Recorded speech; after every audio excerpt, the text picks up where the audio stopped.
Bonjour à tous et bienvenue à cette nouvelle édition de la revue de la presse camerounaise que nous ouvrons avec le quotidien Mutation et qui nous présente Joseph John Gouté en super coach. Ce matin, à la grande une du journal, le Premier ministre a reçu hier à l'immeuble Étoile les Lions Indomptables en prélude au match Cameroun-Namibie du 7 septembre prochain. Tout en saluant leur patriotisme et leur abnégation, le Premier ministre leur a demandé d'être prêts à aller jouer à Garoua suivant les indications de la CAF. C'est une information ce matin à retrouver en page 11.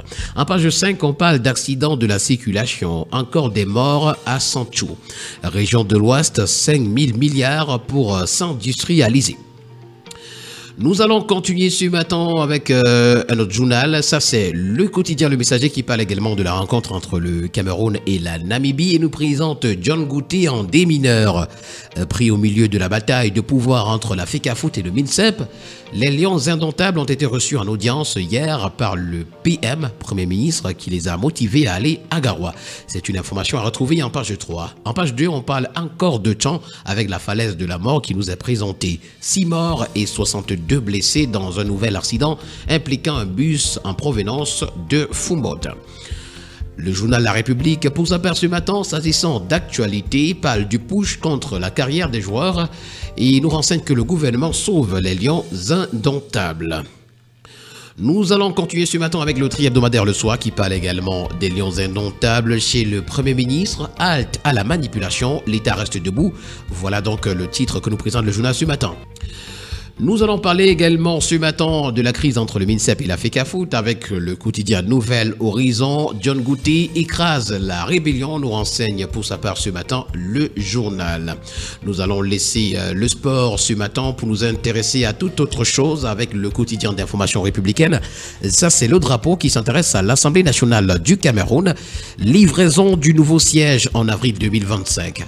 Le nouveau siège de l'Assemblée nationale du Cameroun, financé entièrement par la République populaire de Chine, prend forme avec un budget de 54,5 milliards de francs CFA. Actuellement, 450 ouvriers, dont 150 Chinois et 300 Camerounais travaillent sur le chantier. La livraison est prévue en avril 2025, illustrant la coopération entre le Cameroun et la Chine. Le bi-hebdomadaire Le Point est également à kiosque ce matin et titre pour sa part Diplomatie internationale, coopération Cameroun-Chine, mi-figue, mi-raisin. D'après le commentaire qu'en fait le journal ce matin, les relations diplomatiques entre les deux États existent depuis plus de 50 ans. Elles s'étendent sur la quasi-totalité des domaines de la vie. Si cette coopération compte accroître leurs bénéfices réciproques, elle vise aussi de nouvelles avancées dans les relations bilatérales. Seulement, la réalité des faits reste sombre. Le journal Le Point fait pour nous le point ce matin dans ses colonnes. CAN 2025, Cameroun, Namibie, MINSEP, FECAFOOT, la honte. Voilà également une autre information à retrouver ce matin en petite une. La coopération entre la Chine et le Cameroun est affichée ce matin à la grande une du quotidien à Capitaux Public. Ça, c'est Cameroun Tribune. On élève le niveau, nous renseigne le journal national. Au cours d'une rencontre au sommet hier à Pékin, dans le cadre du 4e sommet du Forum sur la coopération sino-africaine, les présidents Paul Biya et Xi Jinping ont exprimé leur ferme volonté de porter le partenariat entre leurs pays à un niveau stratégique supérieur. Le chef de l'État chinois a d'ailleurs été invité à effectuer une visite d'État au Cameroun. Les récits des envoyés spéciaux de Cameroun Tribune nous sont présentés ce matin des pages 2 à 8. À la grande une du Premier News Magazine Camerounais Défi Actuel ce matin, la parole est donnée à Viviane Ondoa Biwole. Elle est experte en questions de gouvernance.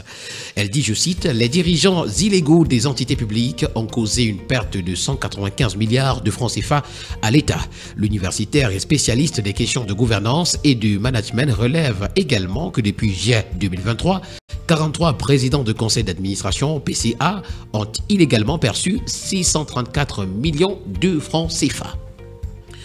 Nous poursuivons le périple de ce matin avec le quotidien L'économie qui parle de prêts bancaires et nous présente l'inquiétante ardoise de Nana Bouba.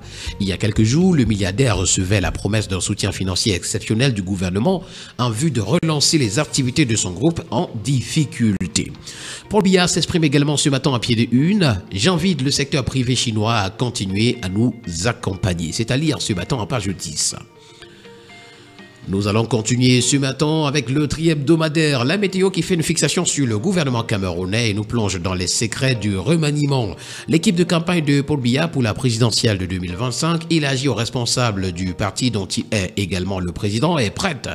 S'il est néanmoins constant que personne pour l'heure, excepté le président de la République, himself, ne sait ni le jour ni l'heure, tout porte à croire, selon des que les textes irrelatifs seront publiés avant la fin de l'année 2024 ou plus tard. Nous renseigne donc ce matin le tri-hebdomadaire La Météo. C'est l'affaire SRC qui est présentée ce matin à la grande une du quotidien Info Matin. Augustin Tamba, un débiteur honnête persécuté, nous renseigne donc le journal. Pour le bi-hebdomadaire Le Financier d'Afrique, on parle de marketing digital. La presse camerounaise est à l'école de l'intelligence artificielle. MTN Cameroun a organisé une masterclass le 30 août à l'intention des membres de la Fédération des éditeurs de presse, Fédipresse, afin de les outiller sur les techniques de vente de leurs produits sur les plateformes digitales. Dépôt et consignation, on en parle également ce matin. La COBA consulte les acteurs financiers sur les modalités de transfert des avoirs en déshérence.